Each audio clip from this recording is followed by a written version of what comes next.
And you should start right away. As soon as you guys go, don't wait for me to look at you. I can hear you. Hi, I'm Hyunjin, and with Chris, studied RNA biology to illustrate the genes and relevant for immune response. Go up there. Is Chris here? No. Oh, I see. No worries. I see. Got it. Also, he's a listener as well. All right, so here's the kernel of contents. First, I'm just going to give out a one-sentence summary so that I can take a 7-minute nap if you want to. And then I'm going to briefly explain RNA velocity, and I'm not going to say any information unless you actually ask me. And then I'll take a step back and tell you why you should care about RNA velocity, why you and I should care. And then I'm going to give like one of the highlight results among my research results, and then I'm going to give some kind of closing talk and some Q&A. Right, so here's the one-sentence summary. The cell state trajectory inference based on the RNA velocity dynamics can illustrate the immune response to relevant genes following the LPS simulation that could not be illustrated by the traditional effect size analysis based on the RNA abundance alone. Actually, if I talk about this, let me tell you why you should care about RNA velocity. That is, what is the intellectual core that exists in the traditional RNA abundance-based analysis alone? Imagine that you measure the single cell RNA-seq data and at certain time point and determine that the gene A was expressed in this level and gene B is expressed in that level. And then imagine at the next time point you measure another scRNA-seq data and determine the gene expression levels in the different levels.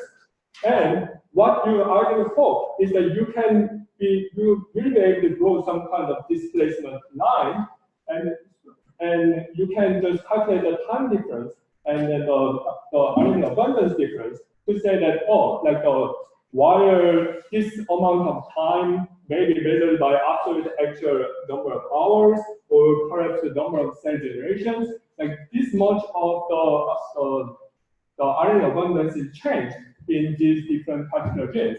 However, there's a problem with it. The biggest problem is that the scRNA-seq destroys the cell. So that particular cell is dead when you measure that cell. And then later on the time point, you are going to, the cell you are measuring is a different cell.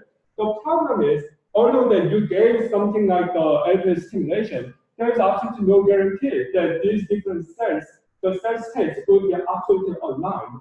So you cannot just draw the line between these different RNA abundance and conclude that that is the actual RNA velocity. Not only that, the shortcomings of the effect size analysis of the RNA abundance alone is that it is really difficult to get the genes expressed in between. What do I mean by this? The analogy is that, say that you are going from Boston to New York on average of 50 miles per hour, for example. I don't know the speed limit, but the police officer caught you and he said that, you are overspeeding. So you said that, well, I was going by the average of the 50 miles per hour. But the police officer said that, well, you might, but the instantaneous velocity at the moment, you are driving 100 miles per hour. So you are going to go to jail. Yeah. In the same logic, it might be that the RNA velocity, the RNA abundance has been indeed changed from this level to that level. But it might be that the gene was transcribed really a lot and then degraded really a lot. And this kind of things can happen, for example, especially with some class of the transcription factors that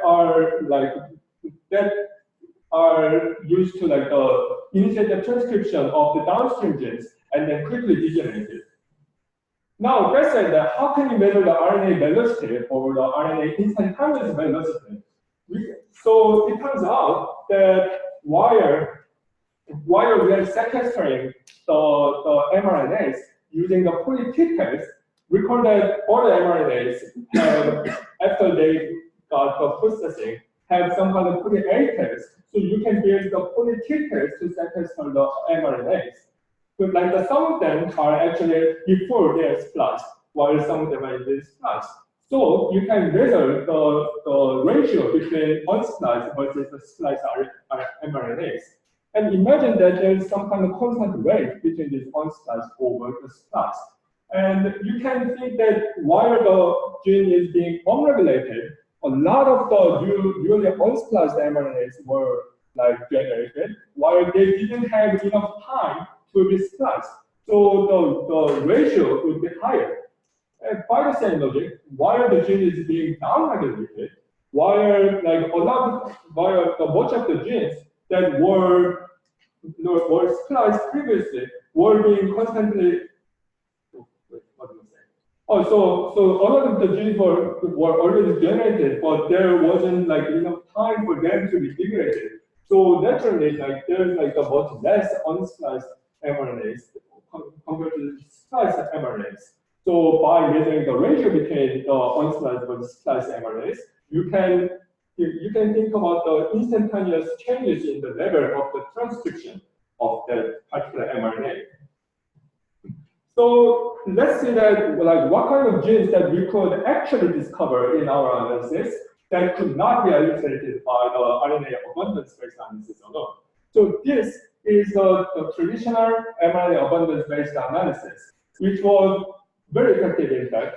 So you might be familiar with the ROS/ROF/MEK/ERG pathway, and the MEK kinase and the MEF2C kinases are extremely well established known pathways that are very relevant for not only the immune responses, but like a bunch of other responses, including like cancer and those kind of stuff. Meanwhile, like this heat map is like you can think about the time axis. So the horizontal axis is the time axis. It is not the actual time as the minutes or hours, but it is the latent time, which is the transition in the inherent cell state. And those kind of the inherent cell state change might be different by the different cell types.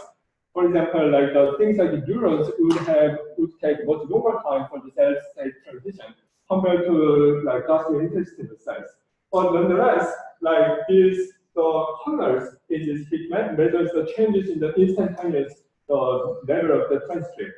And so you can see that these things, these three had a great level of transcription at the very beginning of the latent time trajectory that one time point that is measured, and it quickly degenerates. While these different genes have the transcription level peak in the different latent time trajectory.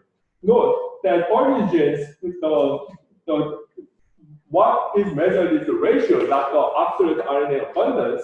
So they might not be well implicated in the effect size analysis. And we found out that this 3, for example, is in fact a transcription factor, and is also well implicated in some kind of the pro-inflammatory response following the LPS or lipopolysaccharide stimulation along with the NF-kappa gene.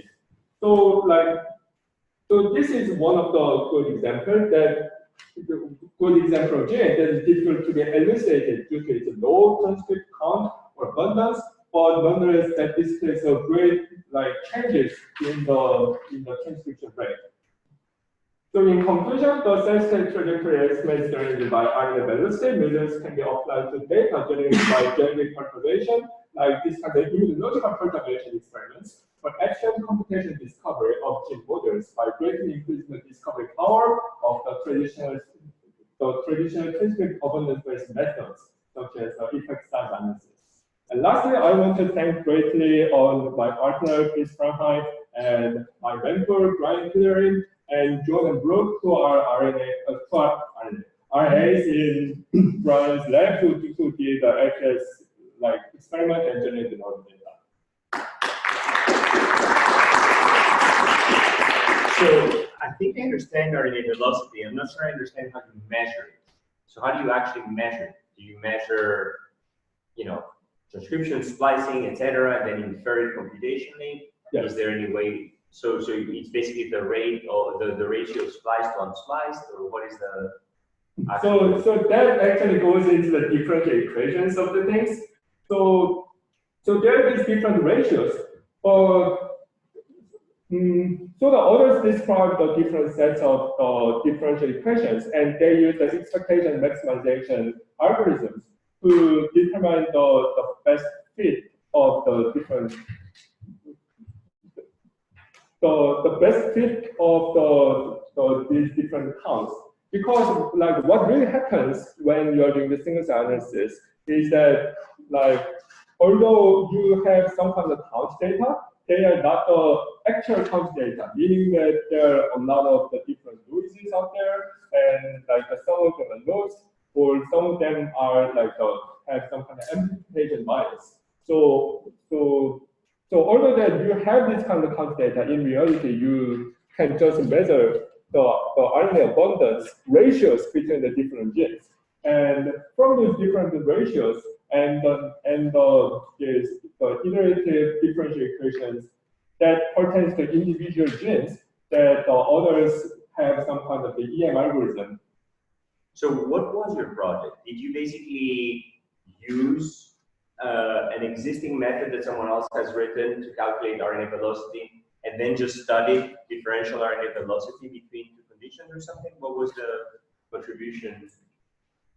Well, so our contribution, I should say, is pretty big, because what happened was that originally in our original proposal, we were going to say, oh, like the others made this very simplifying assumptions. So we are going to do like much better job by like generalizing it.